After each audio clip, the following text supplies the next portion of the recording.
confused, has no solution to Nigeria's problems. Show me.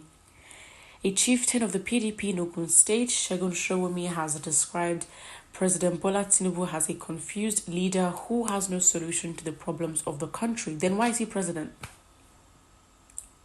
You see, what I am tired of, I am sick, tired, and frustrated, is we have such useless conversations. I'm tired.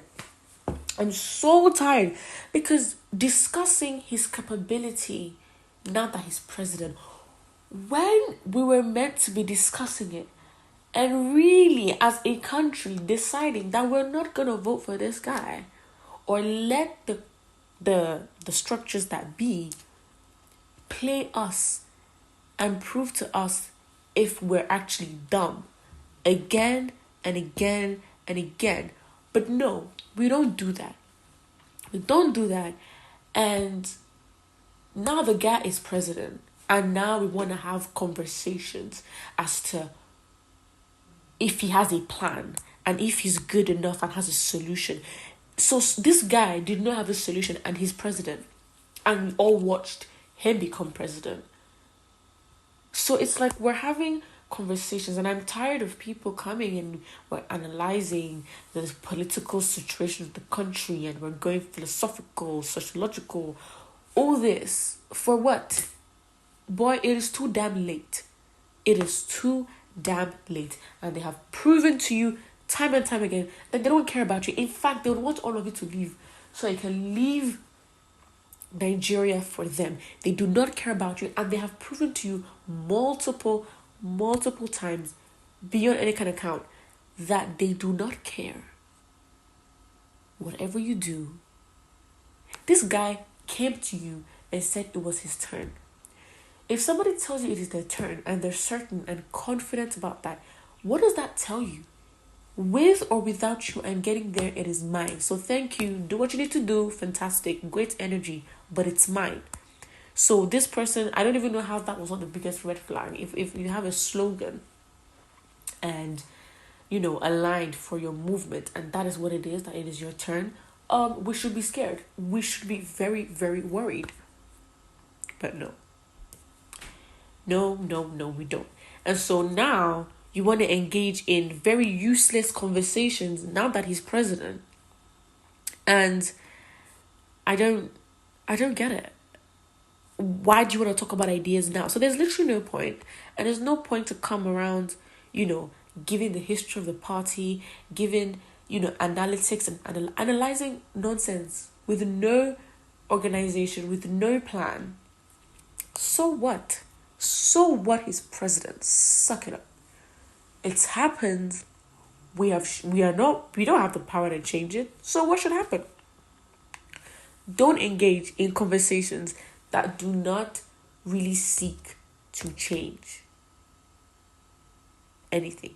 Because what they have proven is that they will keep bending Nigerians. And guess what Nigerians keep doing? We keep adjusting. So if they need to turn it 10 notches higher and increase the hell that it is living in Nigeria, we have shown that we will bend and we will follow every single damn time. We are conditioned. You have to understand, this is a very big war, and they know you as a Nigerian. They're fighting against your vulnerabilities and the mindset, and they know that they have conditioned you. They've conditioned your grandparents, your parents, and then even you to accept what they do and not fight against it. So what it is actually is a very strong mind game. And so if you think that it is by having conversations that do not lead anywhere that will lead to this change, it is not. I think as Nigerians, what will help us is to actually analyze our behaviors. How do we react when we have been wronged by the government? And when we choose to make change, how do we go about it? Because we go about it playing their game. So who's going to win? By their rules. Who will win? Definitely not us. Let's look at the comment section. As a magician, Tinubu is supposed to solve Nigeria's problem within 6 months. You see, obviously this person is making a sarcastic comment, and realistically, even if Peter Obi was to win, realistically, what kind of change do you actually want to see effected in 6 months? But the difference is that Nigerians saw a man that was willing to work alongside them, that was willing to keep them in the loop. Because really, where do we start from? Beggars can't be choosers. We don't have the luxury to pick from a good bunch. No, we don't. So even if Peter Obi was the president and I guess a preferred candidate for a lot of people, realistically he would also achieve a lot in the first 6 months. But this is someone who I guess had a plan. But the thing is, we just have to be realistic as to where we are and not be delusional in the country that we live in, how things have worked. You have to look to the past to see how you are now and also predict the future. We have not stood up to this government. We have let them run all over us. We have a deeply oppressive society from the highest ranks of power to the lowest of lows. Very oppressive, and we all know it. So we're not able to stand up for ourselves.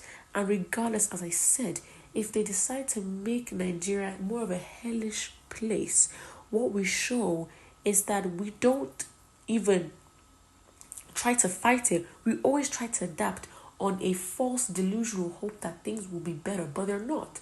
We need to get clued up on their game. Well, obviously, we've decided, you know what, this environment, we don't have any power. There's nothing for us that shows we can actually implement any change. So what now happens? We're leaving. And you could even say this could be their grand plan, but maybe it is. Maybe they wanted you to leave. Maybe they want the country to themselves. I mean, that is obviously not possible.